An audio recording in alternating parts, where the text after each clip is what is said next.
Assalamualaikum warahmatullahi wabarakatuh. Perkenalkan, nama saya Rifki Al-Hawari dari kelas Ilmu Hukum B semester 6.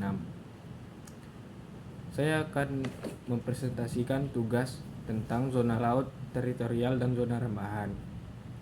Tugas ini diberikan oleh Bapak Muhammad Darwis, SHMH, yang mengampu mata kuliah Hukum Laut.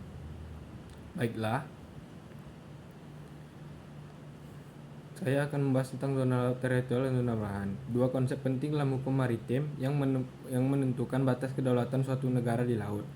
Pemahaman tentang zona-zona ini sangat penting, terutama bagi negara maritim seperti Indonesia yang memiliki wilayah perairan yang luas.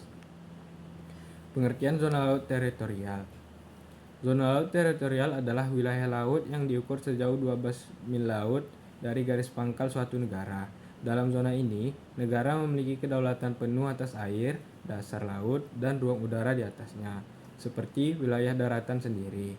Negara pantai memiliki hak eksklusif untuk mengatur, mengeksploitasi, dan melindungi sumber daya alam yang ada pada zona ini, baik yang berada di dalam air maupun yang ada di dasar laut.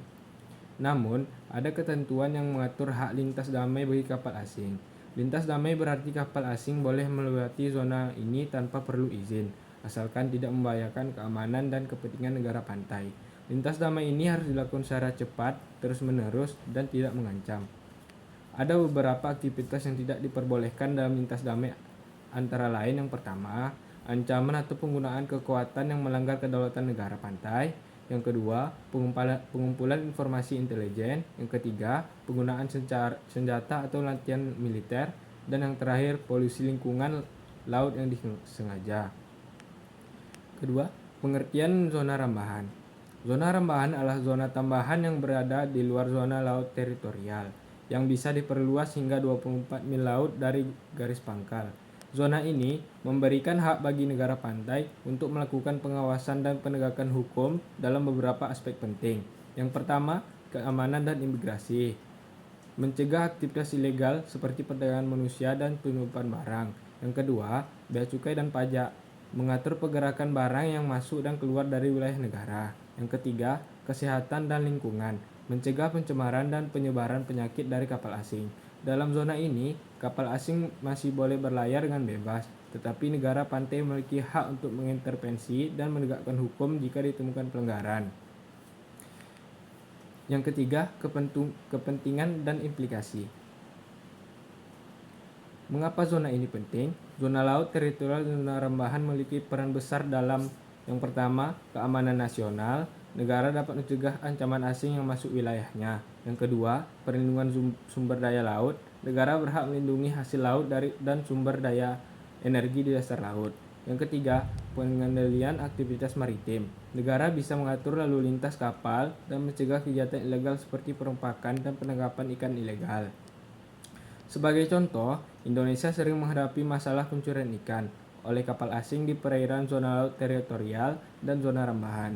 Dengan adanya peraturan ini, Indonesia berhak untuk menangkap dan menindak kapal asing yang melanggar hukum di zona ini.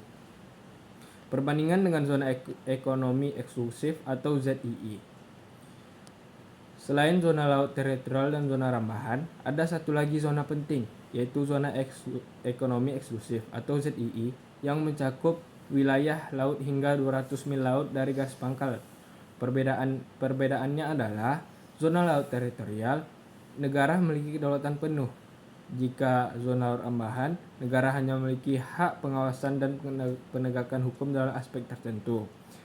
Jika zona ekonomi eksklusif atau ZEE, negara memiliki hak eksploitasi sumber daya alam, tetapi tidak memiliki kedaulatan penuh. Jadi, bisa kita simpulkan bahwa zona laut teritorial memberikan kedaulatan penuh, sedangkan zona rembahan memberikan hak pengawasan terbatas bagi negara pantai.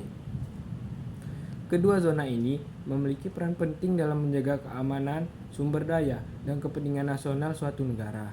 Sebagai negara kepulauan yang memiliki ribuan pulau, pemahaman tentang hukum maritim ini sangat penting bagi Indonesia. Dengan penegakan hukum yang baik, kita bisa melindungi wilayah laut kita dari ancaman eksploitasi asing. Semoga penjelasan ini bermanfaat bagi teman-teman sekalian tentang memahami lebih dalam batas maritim dan hukum internasional. Jika kalian punya pertanyaan pendapat, silahkan tinggal komentar di bawah. Terima kasih sudah menonton. Wabillahi taufiq wa hidayah. Wassalamualaikum warahmatullahi wabarakatuh.